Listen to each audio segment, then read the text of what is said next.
Hi everyone, it's zupermanguy, and this week's podcast is going to be a bit of a continuation of last week's. That being, it'll be, we'll call it the future part 2, because why not? However, the difference between this week and last week was, while last week was more focused on technology, this week's podcast is going to be a little more focused on it's going to be a more human-oriented future, that being, it's primarily going to be about politics and the environment. And because these are two pretty polemic issues lots of times, I'm going to go ahead and state right out now that what I say is based on personal observations and personal opinions. I'm not a researcher in these subjects. I am not a political science major. I do not do research on these subjects. I'm not some sort of grand knowledge source. If I'm wrong, please tell me. I will happily admit that I'm wrong, and I will move on with my life, and I will adjust my opinions as such. So I'm not trying to offend anybody. I'm not trying to change the world here with just making things up. These are personal opinions. I'm not trying to convince people that my opinions are fact. These are my personal thoughts. If you think they're interesting, wonderful. If not, wonderful. Now that that's out of the way, we can actually get started. I hope I don't offend anybody. But if not, know that I'm just speaking my mind. I'm not trying to say that everything that comes out of my mouth is fact. It's opinion. Okay. So, in the United States at least, politics has become a two-party system. I don't think there's any denying that. And as such, there are two parties between which the American public is expected to choose that are supposed to be two ends of a spectrum. That's how I come to understand the system. That might not be necessarily what's really going on, because I have no idea what the spectrum is at which Republicans and Democrats are at either end, because it's a very narrow spectrum if you ask me. Like, if it was like a National Socialist Party and a Republican Party, I could see that's a very wide spectrum, covers a lot of material. But between Democrats and Republicans, especially the way the two parties are defined today, there's not a tremendous amount of difference. And one might say that ideologically there appears to be a lot of difference in Democratic and Republican policy. However, as near as I can tell, especially when it comes to actually enacting policy, there's almost no difference between the two parties. Where the American public is expected to make a choice between two parties, when the outcome, no matter which party is elected, will be virtually identical. Barack Obama was elected on the platform of change. I think it's hilarious that managed to put a person in office, but that is especially hilarious given the fact that almost nothing has changed. Like, I'm not entirely sure what people had in mind when they were like, yeah, change, you got it, Obama. But I would bet money that it's not what has occurred in the past 7 years. But, yeah. So, as such, in relation to, the American dual-party system, really not offering a tremendous choice. Like, it's like asking somebody for lunch. Like, hey Jimbo, what do you want for lunch? You can have wheat or rye bread. That's not two actual decisions. That's asking them what type of bread. It's not presenting a lot of options. It's just, hey, here's bread. I hope you enjoy it. And I suppose in the realm of politics, in the realm of controlling people, this is a great strategy. It works super well because it makes the public feel like they've made a decision, like they've participated in their government. When in reality, whoever's in charge, and personally I think the people in charge are the people with the most money, but whoever's in charge has really just given the choice between two things that are virtually the same. And it's terrifying how long this has gone on. But I think we're sort of reaching a point, at least in the youths of America, that people are really dissatisfied with the way government functions.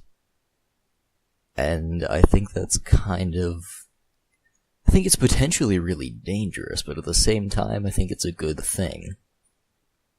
And I think that's because if things do come to change, if in my notes here I use the word revolution, and that's a scary word, because revolution typically implies some kind of violence, at least in a political sense of the term.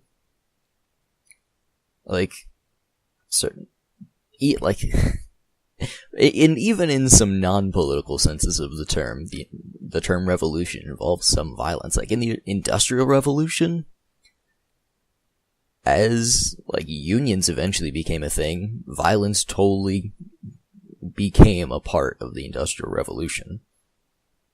And while you can't separate economics from politics really at all, they are two different things. So, when I say, my notes verbatim say there's a growing political unrest in America's youth which will lead to a revolution of some sort. And the key phrase here being of some sort. Because I don't think it's particularly likely that a violent revolution will come from people being unhappy with the way politics function in America. But I do think there will be a revolution of some sort. And I think it's going to be up to a few very key individuals to determine what that revolution is going to look like. Personally, I'd just like to see it be America's youth really pushing the government away, really forcing the government out of the dual-party system. So, for a while I've been wanting to really start up a campaign among my peers that's just go vote, not for a person you think will win, but for the person you most believe in. Big name right now in politics is Bernie Sanders, and he's a democratic socialist. I think he's gonna end up running as a Democrat. I think that's already been determined, and I'm honestly kind of disappointed that he's running as a Democrat. He made it into Congress as an independent. He was Go look him up. He's a super interesting dude. And his history's good. He seems to be very, very righteous in his decisions. He has his lines that he will not cross. He draws them very clearly. And he seems to have no qualms whatsoever with sticking to his scruples. And that's really cool. friend of mine described Bernie Sanders as principled. And I think that's rare in politics. But, so with this campaign idea, I would just like to see people my age, people who have just gained the right to vote, people who are ages 18 to I don't know, we'll call it 25. I would love to see them go vote for the person they most believe in as a person. So, for me personally, in the current race, for the presidential candidacy, at least in the Democratic Party, I would vote for Bernie Sanders. And it's not because I necessarily think he will win. I think he's too radical for a tremendous amount of the population to actually win. But he seems like so much better of a person than most politicians. And I think we can all agree that politicians are not good people. And this is a personal observation. But nobody trusts lawyers. Everybody hates lawyers. And that's because in order to do their job well sometimes, they have to completely throw any sense of moral compass they have out the window. They have to completely ignore it. Because sometimes it's painfully obvious that, at least in criminal cases, for sake of clarity, sometimes lawyers have to defend people who they know are guilty. There's no avoiding that. It happens. Especially, and I think it's particularly brutal because when somebody first graduates from law school and they're like, yes, I can just pass the bar, I'm a lawyer now, I can go do some good in the world. However, because they're a young rookie lawyer, unless they already have an in due to some family connection or something at a law firm, in order to get started in the industry, you typically have to go do some amount of pro bono work. And when that happens, you have no control whatsoever over your clients. If you want to succeed as a lawyer, it's necessary to spend some amount of time, for most lawyers, where you don't choose your clients. They just sort of fall in your lap and you deal with it. And that, it seems to me, is just a recipe to destroy your moral standing, at least within yourself, where you have to consciously cast aside any sort of principles you have in order to do your job well. And that's really disturbing to me. All the more so because most politicians used to be lawyers. They are people who, by the necessity of their career choice, were made to cast aside their moral compass. And that's really disturbing to me. Like, sometime fairly recently, some political figure was asking the question, why are politicians lawyers? Where are the engineers? Where are the architects? Where are the scientists? And I don't want to trash anybody who's trying to get into politics, but at least I think that it's because either the engineers, architects, scientists, etc. are too socially awkward to try to be politicians, or because they're too smart for it. Because politics is a brutal field to try to be in. And I don't think most engineers, architects, scientists, what have you, are really willing to destroy themselves for their career. I think they have other aspirations that involve big things for humanity as a whole, not just like their country. But yeah, I think it'd be really interesting if my peers, people ages 18 to 25, voted for the politicians that they felt were the best people. hopefully that means the best people for the job as well, but were the most principled, were the most morally righteous in their decision making, and were the least hypocritical. I was going to say self-contradictory, but hypocritical. And I think it'd be fascinating if at some point in an election to come soon, an independent won like 10-12% of the vote. It wouldn't win them the election, but I think it would give the wallets, and when I say the wallets, I mean the tremendous corporations, the individuals with truly ludicrous amounts of money who buy into super PACs, who fund political campaigns. I think it would give them something to think about if an independent suddenly had a noteworthy percentage of the vote. And I think it's something worth pursuing, because I know there's a pretty common voting philosophy, that being, if you know who you're voting for is not going to win, you might as well not vote at all. And I think that's wrong, because sure, your vote wasn't cast for the winner, but that happens. The point is that you voiced your hope in another human being and their ability to lead you.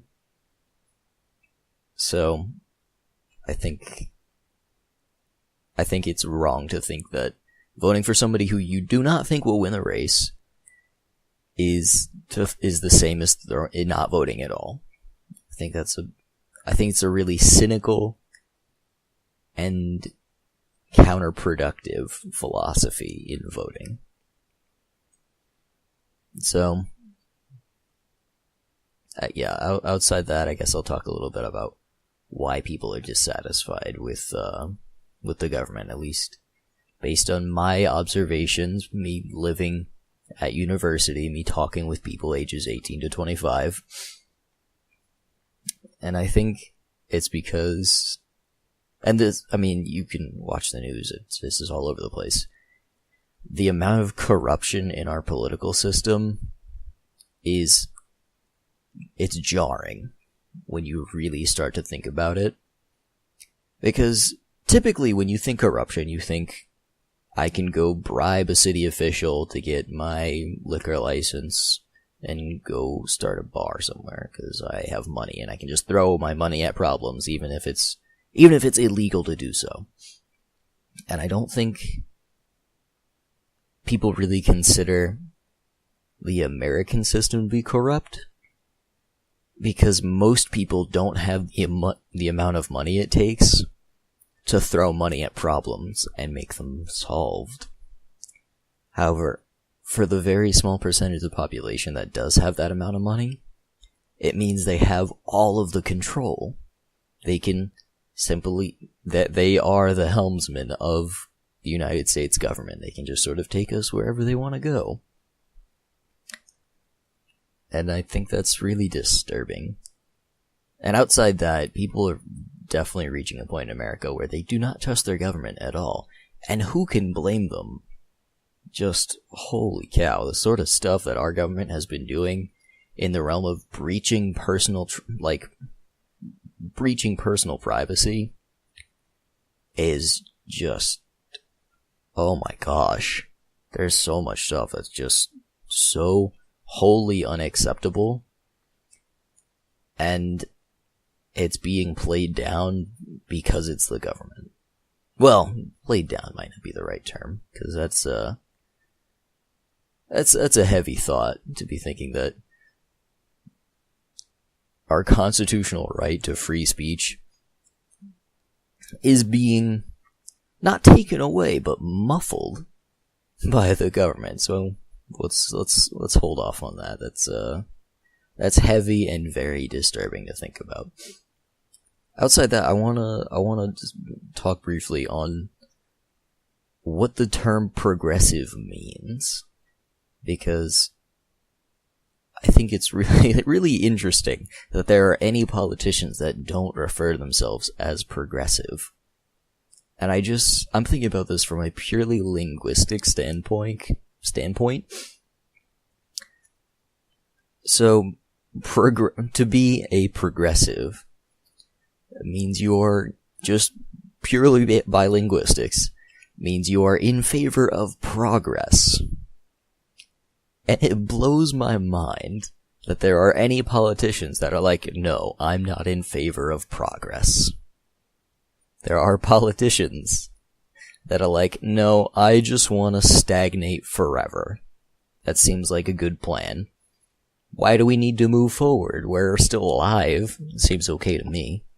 That's the lack of ambition in a politician is just mind-blowing to me, to say that they are not a progressive. But that's, surely the term has no longer come to really mean that in the political scene. To be a progressive in politics is not really the same as to be what I'm referring to as a progressive. But, well, not really, but the connotation's a little bit different. I also wanted to touch on the environment. So, and this is an area in particular where I probably should have done some amount of research, but I'm just gonna go off of personal opinions and observations, because I watch the news as much as an American should, I suppose. And, it's probably a lie to say I'm up to date on American environmental policy, but at the same time, I'm okay with talking about it, because environmental policy in America is garbage. There's so little that has been done in America in the realm of, like, environmental policy that I'm okay with talking about it when I've done virtually no research on the subject recently, that is. And yeah, it's a mess is what it is. But also because this is opinionated. Like, this is what I'm about to say isn't really something that could be backed up by research. In my mind, I'm particularly disturbed by the American attitude towards really any sort of communication about global warming and conservationism. The American attitude is that if you want to be a conservationist, if you want to preach conservationist ideals, you're viewed as like a pansy. It's somehow un-American. It's against the whole American idea of bigger is better. To be a conservationist, to live small and responsibly, is somehow un-American, and that's frightening to me. But and this being compared against the global attitude, which is either they completely ignore the issue, or they're very conscientious of it. But America seems to be outright antagonistic toward the idea of environmental conservation, and that's particularly disturbing to me. And this is largely due to, at least to my understanding, it's because oil has such a tremendous part to play, at least today, in America's economy. And as such, oil money ends up writing a lot of governmental policy, which is very disturbing. And, because of that, environmental conservation can be painted as something negative, and it doesn't, when you think about it, it makes no sense whatsoever, but at the same time, that's sort of what the American public has been made to think about environmental conservation. And that's messed up. At the same time, there's lots of good examples of the government paying people to basically make up science to support whatever they want to say. And oil does this all the time. There's a great episode of Cosmos, and Cosmos is a great series if you've not seen it. But there's an episode of Cosmos where a man is researching why he's researching like ambient amounts of lead in the air and just on American products. And it was because of leaded gasoline. If you've not seen the episode, go do so. It's brilliant. And it's a tremendous example of when it was literally a gas company that paid a scientist to, I don't know what kind of science the guy was doing, because he seemed like he could have been a scrupulous individual. Cosmos, for the sake of making it a good story, made him a villain. And that might not be fair, but yeah, the man made it seem like leaded gasoline wasn't a problem, when it very clearly was.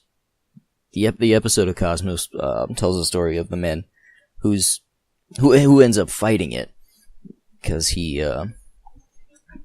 goes and takes a bunch of like deep water readings, and determines that the ambient like lead count in the air is super high, and it's not natural, and it's clearly a problem. And he's working against this scientist who's saying that no, this is perfectly natural, and this is what lead is supposed to be in the air in these quantities. And I think there's an interesting parallel here between global warming and global warming deniers. It's the same argument being made, either that global warming is or is not natural. And I can tell you, in the past, in this example that I've been talking about, it was proven that the lead count was definitely not natural, like not even a little bit, and it was super dangerous to people.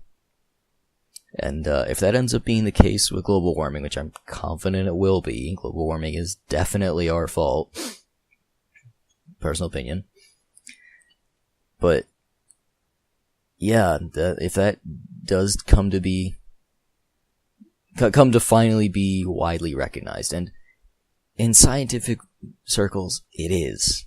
There is no actual denying global warming. So, if you're one of those people that's like, no, global warming's just part of natural heating and cooling cycles on the Earth, please go do some research. There's a lot of really good stuff out there. Because we messed up as a species. We done some bad to the planet.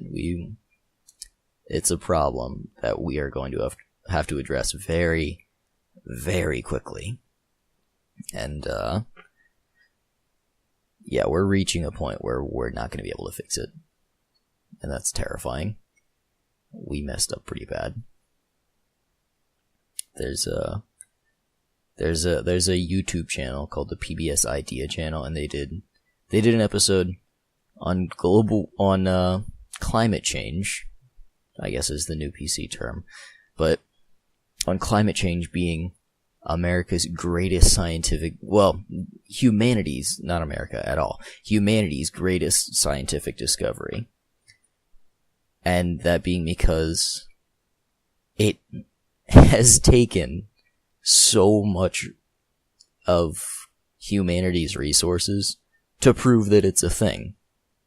Like, it's a big deal because it's literally centuries of data that have been collected and converted into standard metrics so that we can look at data from centuries ago. As long as environmental data has been being taken,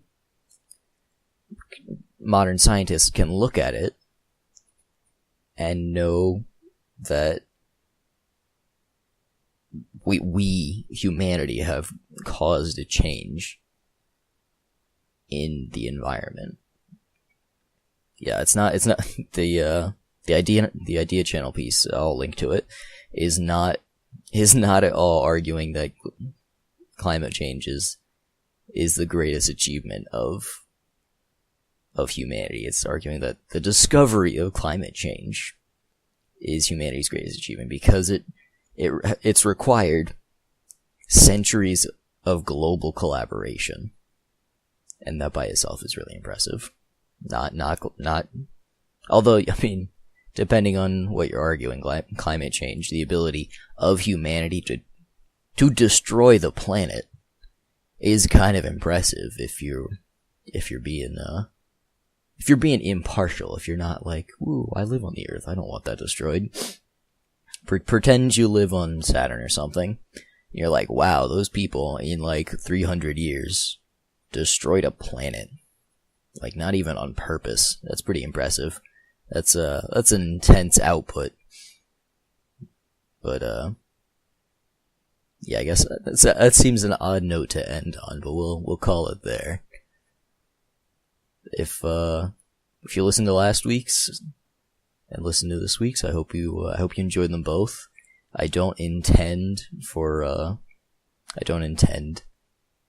to be this thematically similar through these podcasts.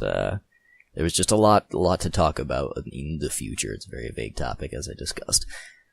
So, if you enjoyed listening, I hope you did. Please leave a comment. If you disagree with me, please leave a comment. If you agree with me, please leave a comment. Why not? I want people to discuss. I think it's cool when people talk about things in a serious way. So, if you enjoyed it, just keep listening. I'll have more. I'm gonna try to keep posting on Tuesdays. So keep an eye out. Thanks for listening. I've been Zupermanguy. Hope you have a nice week.